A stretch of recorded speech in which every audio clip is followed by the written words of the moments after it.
Assalamualaikum warahmatullahi wabarakatuh. Selamat siang, Sobat Podcast DPRD Kota Yogyakarta. Bersama saya, Diah Novitasari, anggota DPRD Kota Yogyakarta.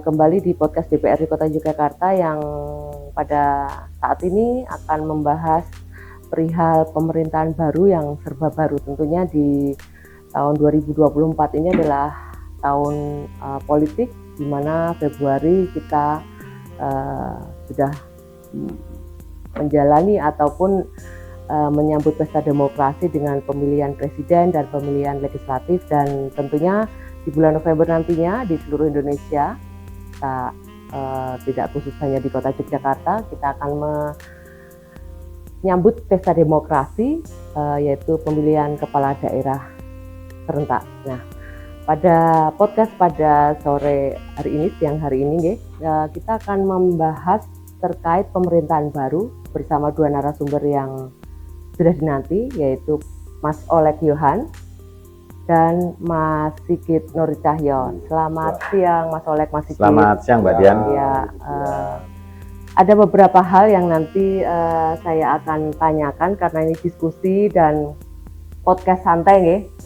Tentunya di Kota Yogyakarta juga sedang menyambut pesta demokrasi dengan pemilihan kepala daerah, yaitu wali kota dan wakil wali kota. Tentunya di antara kita ada beberapa kandidat yang terbaik dari yang terbaik yang ada. Nah, di sini Mas Oleg bisa menjelaskan terkait pilkada dulu, pilkada serentak yang di Kota Yogyakarta. Tahapan yang sudah berlangsung dari kacamata DPRD, dari fungsi pengawasan, dari proses tata kelola pendaftaran, sampai yang saat ini sudah masuk di tahapan sosialisasi kampanye, ya, kampanye atau kampanye terbuka. Monggo Mas Oleg. Ya, terima kasih Mbak Dian, Mbak Dian dan Mas Sigit. Beberapa hal yang mungkin kita bisa tahu bahwa proses demokrasi yang selama ini ada, ini untuk pertama kalinya bahwa pemilihan kepala daerah serentak di seluruh Indonesia. Tentu saja bagaimana masyarakat dan rakyat Indonesia ini bisa bersama-sama memilih kepala daerah di masing-masing daerah, yang tentunya bagian dari demokrasi itu sendiri. Kita tahu bahwa pemilihan presiden juga sudah usai, sehingga nanti kita tinggal tunggu di tanggal 20 Oktober untuk pelantikan presiden dan wakil presiden. Dan tanggal 27 November besok adalah di mana di seluruh Indonesia serentak akan dilakukan pemilihan wali kota dan wakil wali kota, bupati maupun wakil bupati dan gubernur. Kita menyoroti kaitannya dengan di Kota Yogyakarta. Seperti kita tahu bahwa KPU telah melakukan tahapan. Kita sudah ada 3 paslon yang ada di Kota Yogyakarta ini, dan kami meyakini 3 paslon ini adalah putra-putra daerah yang terbaik, yang kemudian nanti berkompetisi secara sehat, secara arif dan bijaksana untuk kemudian menjadikan Kota Yogyakarta ini menjadi kota yang lebih baik. Melangkah terkait dengan tahapan-tahapan, saat ini sudah memasuki tahapan sosialisasi atau kampanye terbuka, yang nanti berakhir pada tanggal 23 November tahun 2024. Masing-masing kandidat telah melakukan sosialisasi untuk memberikan pemahaman atau visi misinya kepada masyarakat. Untuk kita sebagai anggota DPRD akan memberikan yang terbaik tentunya, meskipun kita tahu bahwa masing-masing kandidat mempunyai inovasi dan segmentasi tertentu, ya. Katakanlah kalau nomor 1 didukung oleh fraksi partai ini dan partai ini, nomor 2 dan sekaligus nomor 3. Nah, harapan kami tentu saja dengan keberadaan pilkada serentak khususnya di Kota Yogyakarta ini bisa memberikan nilai yang terbaik sebagai kota yang selama ini dikenal menjadi kota pelajar, kota budaya, kota jasa, dan lain sebagainya. Sehingga harapan kami memang nanti ke depan visi misi dari masing-masing kandidat calon wakil wali kota dan wakil wali kota ini bersinergi dengan RPJMN yang ada di pusat. Mungkin preambulnya itu Mbak Dian. Siap Mas Oleg. Ini tadi sudah menyinggung terkait visi misi ya. Saya bergeser ke Mas Sigit. Tentunya yang tadi disampaikan Mas Oleg terkait beberapa tahapan pilkada di Kota Yogyakarta, yang di sini adalah panitia pemilunya adalah KPU dan Bawaslu yang tentunya sudah mendapatkan hibah dari sumber APBD ya, yang kita sudah bahas di DPRD, dan hal tersebut sudah dilakukan dan dilaksanakan insya Allah dengan anggaran yang cukup memadai ya, 45 kurang lebih lah 45 miliar yang diberikan sifatnya hibah itu, beberapa tahapan tersebut bisa maksimal dan optimal. Nah, yang saya akan tanyakan di sini tadi yang disinggung oleh Mas Oleg terkait visi misi. Tentunya di paslon nomor 1, 2, 3 karena di Kota Yogyakarta ada 3 pasangan calon yang diusung dari berbagai partai yang ada di DPRD Kota Yogyakarta, yang di situ memang secara aturan dan syarat pasangan calon untuk atau bisa ikut dalam konstelasi di pemilihan kepala daerah atau pilkada serentak ini harus mendapatkan istilahnya kendaraan dari partai politik yang sebagai pemenang di Pileg 2024. Nah, yang akan saya tanyakan terkait visi misi, sinkronitas yang tadi disampaikan oleh Mas Oleg, karena Pileg Pilpres sudah selesai. Pileg Pilpres sudah selesai, 14 Februari kita melaksanakan atau menyambut pesta demokrasi dan alhamdulillah sudah sukses. Tentunya tadi terkait visi misi yang pilkada serentak kan jedanya cukup ini ya, lumayan pendek, dan sinkronitas visi misi terkait RPJMN khususnya visi misi Pilpres ataupun calon terpilih Presiden Prabowo Subianto dan Wakil Presiden Gibran Rakabuming untuk yang nantinya akan diliniarkan menjadi RPJMD di wilayah Kota Yogyakarta. Seperti apa pandangannya Mas Sigit? Terima kasih Bu Dian. Selamat siang juga Pak Oleg. Selamat siang. Tentu saja ini sebuah keberkahan bagi kita semua bahwa pilkada serentak ini mungkin serentaknya ini baru dilakukan di 2024. Betul. Karena memang sejarahnya ada 5 kalau nggak 6 kali, tapi memang tidak serentak. Tidak sinkron-sinkron ya? Tidak sinkron-sinkron, tapi ya alhamdulillah bahwa kita harus mensyukuri ini bahwa sekali lagi demokrasi juga semakin lama akan semakin matang, kemudian semakin teruji juga kualitasnya, dan kemudian bagaimana kemudian pelaksanaannya juga saya berharap bahwa akan semakin juga bagus tentu saja, karena prosedural dan mekanisme yang ada sekarang ini tentu saja kita berharap bahwa tentu saja bisa kemudian memberikan seluas-luasnya partisipasi karena inti dari demokrasi saya pikir bahwa itu bagaimana partisipasi masyarakat yang luas dan kemudian semakin hari akan semakin bagus. Nah, kemudian yang terjadi adalah sekarang kita menghadapi ini di Kota Yogyakarta pilkada serentaknya. Kemudian tadi juga dikatakan bahwa rentang waktunya juga tidak terlalu panjang.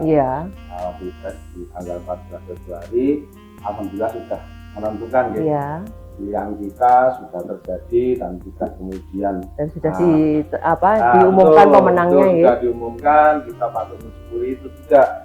Dan sekarang kita diuji lagi dengan rentang waktu yang terjadi adalah pelaksanaan pilkada serentak yang itu nasional, sehingga ini menjadi ujian juga bagi kita sendiri. Ujian bagi kader politik atau? Kader politik juga diuji karena habis di Pilpres, Pileg itu terus sekarang di pilkada serentak Ya artinya pertama bahwa keteraturan itu memang sekian hari semakin bagus.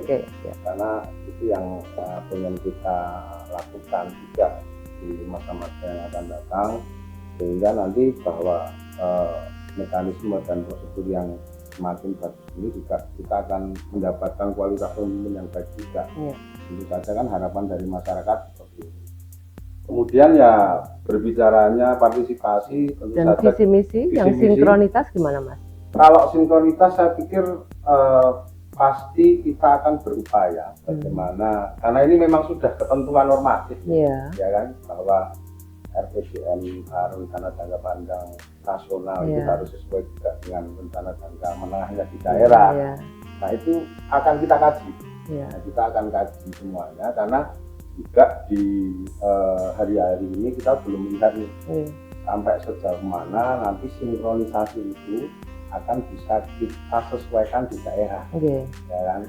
Karena tentu saja juga hal-hal yang sangat substansial nanti perlu kita pikirkan, ya kan? Apakah ini kemudian ada secara alokasi anggarannya itu harus memang ada kita mengeluarkan alokasi anggaran sendiri di daerah Kota Yogyakarta, atau kemudian ini seperti apa posturnya, kemudian kebijakannya akan seperti apa. Tentu saja ini akan kita cermati secara bersama-sama di DPRD Kota Yogyakarta, terutama dalam fungsinya legislasi, terutama dalam fungsinya pengawasan dan segala macam, dan penganggaran ya tentunya, sehingga nanti kita bergerak secara kolektif saja, dan tentu saja hal yang terbaik akan kita upayakan untuk menjamin semuanya ini berlangsung dengan baik. Mungkin seperti itu. Oke, Mas Sigit. Ada beberapa hal yang tadi saya singgung, karena memang secara program-program yang ada, tentunya calon kepala daerah di wilayah Kota Yogyakarta, kita mengetahui sebelum para kandidat-kandidat itu mengusulkan atau mencalonkan diri, pastinya menyusun visi misi ya Mas Olek ya. Menyusun visi misi yang dikirimkan dan disinkronkan terkait nantinya, berharap dari pemerintah yang ada, karena pemerintah ini tetap jalan nih, pemerintah Kota Yogyakarta ya yang jalan, dan disinkronkan dengan beberapa hal program yang sudah berjalan di RPJMD ataupun yang sebelumnya sudah berakhir. Nah, harapannya dari visi misi itu nantinya juga bagian dari saatnya nanti ada beberapa tahapan, kan pasti ada debat para calon kandidat yang di situ tentunya salah satu menyampaikan gagasan visi misi yang ada di yang akan nantinya dipaparkan menjadi inovasi kepala daerah yang pastinya baru yang untuk masyarakat dan pembangunan Kota Yogyakarta. Mas Olek mungkin sedikit disinggung ya di sini terkait visi misi, apakah dari beberapa hal sinkronitas dengan program pemerintah yang ke depan yang nantinya tadi sudah disinggung, kalau tidak salah tanggal 20 Oktober ya akan dilantik Presiden terpilih Prabowo dan Wakil Presiden Gibran Rakabuming, yang nantinya itu seandainya, karena ini antara dilantik Oktober dan pilkadanya baru November. Itu kan agak miss untuk masalah waktu. Nah, kira-kira dari kacamata DPRD antisipasi terutama sisi anggaran, karena perihal program gagasan Presiden terpilih itu terkait makan siang gratis. Nah, saat di situ masih ada miss di waktu itu, kira-kira dari sisi anggaran untuk DPRD-nya, bukan karena politik ya Mas Olek ya, tapi dari DPRD Kota Yogyakarta sisi anggaran seperti apa? Beberapa hal yang kemudian menjadi catatan kita, apalagi hari ini seperti kita tahu di Kota Yogyakarta ini belum terbentuk Alkap. Ternyata harus bersinergi, lantas kemudian harus menyatukan yang berimbas pada anggaran. Tentu saja menjadi keprihatinan kita. Semoga nanti setelah podcast ini rungu tanggal 2 atau tanggal 3 kita sudah definitif ya. Nah, kalau sudah definitif artinya kita bisa mensinkronisasikan kegiatan RPJM yang dilakukan oleh Presiden terpilih terkait dengan visi misi yang ada di daerah. Kita wabil khusus menyoroti kaitannya dengan makan siang gratis. Tentu saja ini bukan sesuatu yang sulit, tetapi juga tidak mudah dalam implementasinya di masyarakat. Kita belum tahu nanti sistem penganggarannya apakah dari pusat langsung sifatnya DAK atau seperti apa atau gitu daerah, masing-masing daerah yang mempunyai kemampuan PAD akan mengelola itu. Tentu saja ini menjadi karena kita lihat di KUA PPS 2025 yang kita bahas belum masuk. Sehingga ini menjadi catatan kita. Namun kemudian apabila ini telah menjadi kebijakan pusat, tentu saja kita juga tidak bisa menolak dengan begitu karena menjadi kebijakan pusat. Sinergitas antara visi misi yang ada, saya melihat kemarin kebetulan saya menjadi salah satu wakil paslon yang menandatangani satu paslon gitu. Kami melihat di sana memang belum ada yang secara linear kaitannya dengan makan siang gratis ini. Karena kalau pembahasan kita kan ini khususnya di makan siang gratis ya, kita tidak karena itu gagasan inovasi. Kan masing-masing pasangan calon pasti di pilkada juga punya inovasi sendiri. Betul. Sehingga ini perlu kajian yang kemudian harapannya visi misi ini bisa bersinergitas dengan RPJM yang ada. Kalau terkait dengan pengurangan pengangguran, pendidikan, ini kami sudah banyak melihat dari visi misi masing-masing kandidat di Kota Yogyakarta. Nah, untuk itu memang perlu adanya sesegera mungkin ketika ini definitif atau memang belum definitif, nanti akan ada jalan keluar mekanisme apa, membentukkan panja atau apa yang kemudian ini juga tetap harus dilakukan karena memang seperti yang sampaikan tadi Mbak Dian informasi keterangannya bahwa tanggal 20 Oktober itu sudah pelantikan presiden. Sementara Novembernya itu baru pemilihan pilkada. Jadi kan ini sudah harus running, sementara sini ini masih sibuk dengan runningnya belum nanti kalau ada gugatan lebih lama lagi. Kalau itu tidak dalam ranah ini.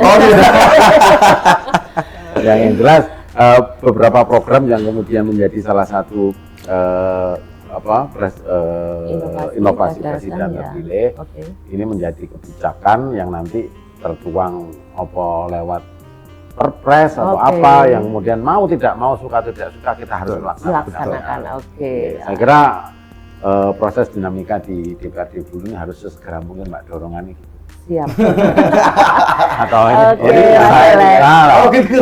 sama-sama yang pimpinan ketua. Saya itu mau anggota.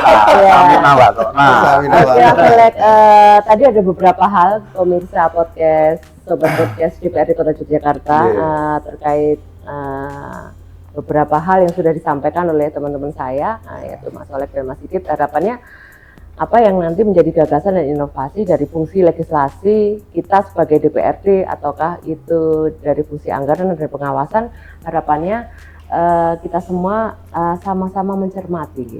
Kita jeda terlebih dahulu untuk beberapa saat, tentunya nanti akan kembali dan kita bahas lebih seru lagi terkait podcast pada siang hari ini. Dan berharap nanti ada beberapa hal Mas Sigit, Mas Olek bisa menjelaskan apa saja yang perlu disinkronisasikan, alokasi seperti apa dan anggaran seperti apa terkait hal yang tadi kita bahas untuk bisa lebih menarik kita ulas di sesi berikutnya. Kita jeda terlebih dahulu di podcast DPRD pada siang hari ini.